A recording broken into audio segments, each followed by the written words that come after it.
Hello everyone, welcome to the channel. Today I'll be explaining the powers and abilities of Aquaman.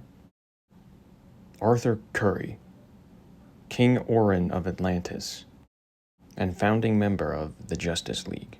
Okay everyone, so in this video, I'm going to be explaining the powers and abilities of Aquaman in the pre-crisis history, Golden Age history, post-crisis history, post-infinite crisis history, New 52, and Rebirth.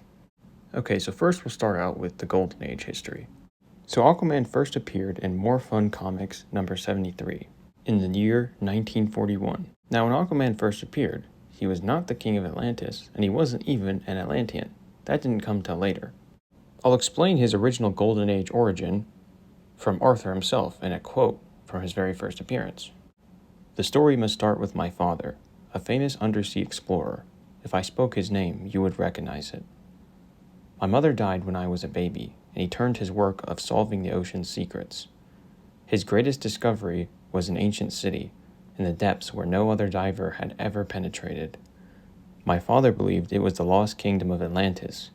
He made himself a watertight home in one of the palaces and lived there. Studying the records and devices of the race's marvelous wisdom, from the books and records, he learned ways of teaching me to live under the ocean, drawing oxygen from the water, and using all the power of the sea to make me wonderfully strong and swift. By training in 100 scientific secrets, I became what you see, a human being who lives and thrives under the water." So originally Aquaman was of course not Atlantean at all. It was simply skills his father developed from studying ancient Atlantean culture that he passed on to Arthur, making Arthur the Aquaman. And he didn't have a form of telepathy to communicate with sea creatures. He simply somehow learned to speak their language.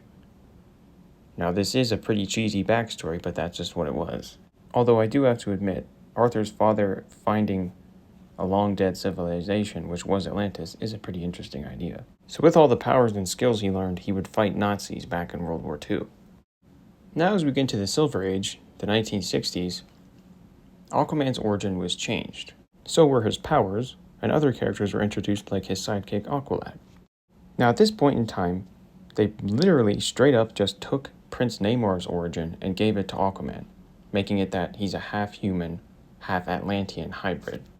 So this version of Aquaman's powers were now natural, not something he learned.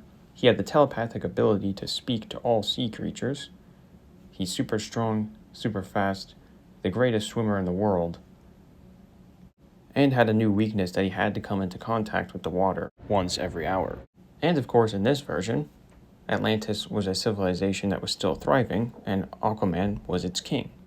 And Aquaman stayed this way all the way until the reality warping event Crisis on Infinite Earths, which famously changed continuity for DC Comics forever. And so we have the birth of post-crisis Aquaman, giving him yet another new origin story. This time Arthur was only born into the royal family of Atlantis, so his mother was Queen Atlanta of Atlantis, and his father was a wizard named Atlan, his name being Orin in this version, or his Atlantean name is Orin. Atlan then prophesied that Orin would one day grow up to become a great man, and that he would struggle over the throne with his brother. Apparently that's the fate of all Atlantean kings, according to Atlan. But due to the fact that Orin was born with blonde hair, the Atlanteans being very superstitious, thought that he was cursed, with a curse called the Curse of Kordak, and little Orin was left to die on a reef. But Orin's telepathic abilities allowed him to communicate with the dolphins as a baby, and the dolphins then raised him until he was about 10 years old. After this, he was then found by a lighthouse keeper named Tom Curry, who took him in. Eventually, Arthur became Aquaman, and then joined the Justice League. Now for his powers. We'll start with physical strength. As we can see here, Arthur lifts up a huge alien spaceship that's covered in rocks. And as we can see here, Arthur was able to stand up to a very powerful being, who was able to one-shot Superman. Aquaman is also strong enough to harm various other powerful beings, such as Maxima and Lobo. And as for Arthur's durability, he can survive strikes from powerful enemies, such as Martian Manhunter, Lobo, and Wonder Woman. As we can see here, Wonder Woman reels back and punches him super hard, and he flies through a building and then continues to face another opponent. Arthur has also been shown to survive explosions and shots to the chest from missiles. Now, while underwater, Arthur's physical abilities dramatically increase. As we can see here, while underwater, he's able to lift up an entire bridge full of people and cars on it after it fell into the water. And as we can see here, he was able to tip over an oil tanker. And while swimming, he was able to pull a cruise ship along through the ocean. And while underwater, he was also able to trade blows with Martian Manhunter. Aquaman can swim at extreme speeds. As we can see here, he swims from the ocean floor right back to the surface in a very short amount of time. And here we can see him outswim torpedoes, catch up to them. And here we can see him swim so fast that he creates a whirlpool. As for reflexes, we can see him dodge Black Manta's laser beams here, although they are hard to see in this picture because for some reason his laser beams are white. And as merely a boy, he was able to catch a harpoon in midair. And of course, last but not least, is Arthur's ability to control all sea life. As we can see here, he summons an octopus to destroy a boat for him. All fish and all sea life are under his direct control. He can also speak to them if he wants to. His telepathic abilities also give him resistance to other telepaths, such as Martian Manhunter. At one point, Arthur lost his hand. And at first, he replaced it with a high-tech hook that could shoot a cable out of it. It had other functions such as a drill feature. As we can see here, the hook spins around and he uses it to drill into the ground. Arthur was able to use his hook's rope feature in combat. As we can see here, he uses it to choke out an enemy. And as we can see here, the rope is so strong it was able to catch Superboy in mid-flight. Arthur has also been seen using his hook rope feature in many other combat scenarios. And if he wanted to, it could retract down to a little nub. Eventually, Arthur switched to a mystical water-bearer hand. So he got a new magical hand, completely made out of water. The hand could shapeshift to become different weapons, and become sharp so he could use it to attack people. Arthur could also use it to negate magical spells. And its greatest power was that it could control the water. As we can see here, he summons a tidal wave. After the reality warping event Infinite Crisis, not to be confused with Crisis on Infinite Earths, Arthur's origin was again changed back to his Silver Age origin, which was that he was the son of lighthouse keeper Tom Curry and Queen Atlanta of Atlantis, and his power level remained the same.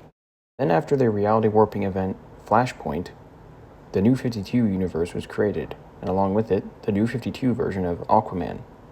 This one kept the origin that his father is Tom Curry and his mother is the Queen of Atlantis. This version of Arthur was a lot more hot-headed and edgier than previous versions. He found it very difficult to rationalize who and what he is, and felt like a freak, not belonging in either the surface world or Atlantis. Now for his powers. As we can see here, he picks up a large rock monster and flips it over. He's strong enough to tip over this large van. He was strong enough and durable enough to go toe-to-toe with Wonder Woman and fight her evenly. And he can also knock around Superman with his punches. As for lifting, Arthur was able to push over Giganta, and like previous incarnations, his strength dramatically increases when he's underwater. As we can see here, he picks up a submarine and throws it out of the ocean. And then Arthur is of course able to survive hits from Superman and Wonder Woman, and other powerful villains that he faces, like this monster here. And Arthur wears very strong Atlantean armor, which is bulletproof. He wears this because, as we can see here, while his skin is highly resistant to bullets, we can see one hits his forehead and actually makes him bleed a little bit, although it doesn't go all the way in. He's also capable of making super jumps. He can jump extremely high and far, and can jump on top of skyscrapers. Arthur has heightened senses, allowing him to see, hear things better than normal humans. And here he compares his hearing to that of Superman's. And Arthur is quick enough to react to bullets. As we can see here, he covers Mira with his body, protecting her from bullets. As we can see here, he can dodge Black Manta's laser beams. And his main weakness is, if he gets to a place where he's completely dehydrated, he loses all his power. And Arthur's main trident that he used, the Trident of Neptune, was sharp enough to be able to cut through some of those powerful beings in the universe, such as Darkseid. It is also capable of generating electric blasts. Eventually he got the Trident of Poseidon, which was capable of shrinking down into a dagger and back for storage purposes. And it could also generate large amounts of electricity. It could also control the water and generate tidal waves. And using the trident of Poseidon, he was able to teleport from one body of water to another. As we can see here, he was trying to escape, but he accidentally teleported himself from a body of water on Earth to a body of water on an alien planet. Now, across DC Rebirth and in that entire line of publishing, including all of its different reality warping events, Arthur's powers have stayed pretty much the same. So as you can see, in all of modern comic book history, Aquaman is no slouch in the power department. The thing about Aquaman's character is that it's kind of all over the place, because every writer that gets a hold of him has their own interpretation on not only his personality, but also his history and origin. So talking about that part of him is difficult. In contrast to Superman and Batman, whose personalities remain the same pretty much throughout different universe reboots. But I guess that's what makes reading Aquaman comic books fun, is that you never know what you're going to get. Thanks for watching. Until next time.